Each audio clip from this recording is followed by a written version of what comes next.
বিদেশ থেকে সরাসরি বাংলাদেশে দুই প্রবাসী ফুটবলার এখন লাল সবুজের জার্সিতে।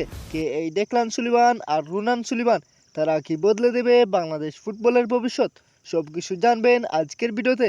প্রথমে পরিচয়টা জেনে নেওয়া যাক। ডেকলান সুলিভান এবং রুনান সুলিভান এই দুই মূলত আমেরিকা প্রবাসী ফুটবলার। তাদের শিকড় বাংলাদেশে, তাই এখন তারা বাংলাদেশের হয়ে খেলতে চাচ্ছেন। তারা ইউরোপ ও আমেরিকা স্টাইলে ট্রেডিং পাওয়া প্লেয়ার, যা বাংলাদেশ ফুটবলের জন্য একটা বড় প্লাস পয়েন্ট।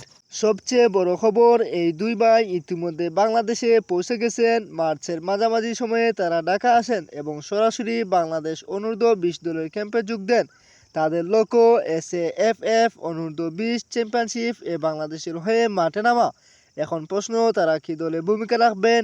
ডেকলান সুলিভান মূলত একজন মিডফিল্ডার। রুনান সুলিভান আক্রমণভাগে খেলতে পারে। তাদের স্পিড, পাসিং এবং টেকনিক বাংলাদেশ দলের জন্য এক নতুন যাত্রা যোগ হতে পারে। বিশেষ করে আন্তর্জাতিক ম্যাচ, তাদের অভিজ্ঞতা হতে পারে গেম চেঞ্জার।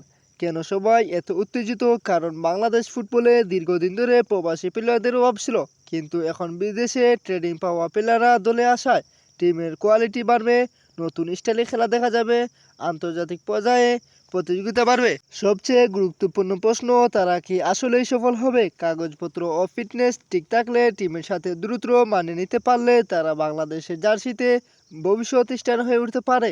তবে প্রথম ম্যাচটাই বদলে দেবে তারা আসলে কতটা প্রস্তুত। SAFF অনূর্ধ্ব-20 চ্যাম্পিয়নশিপ এখন একদম দরজায় কড়া নাড়ছে।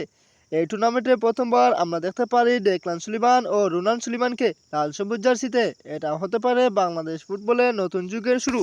আপনার কি মনে হয়, ডেকলান সুলিভান কি বাংলাদেশের ভবিষ্যৎ স্টার? কমেন্ট করে জানান। আর এমন আপডেট পেতে চ্যানেলটি সাবস্ক্রাইব করুন।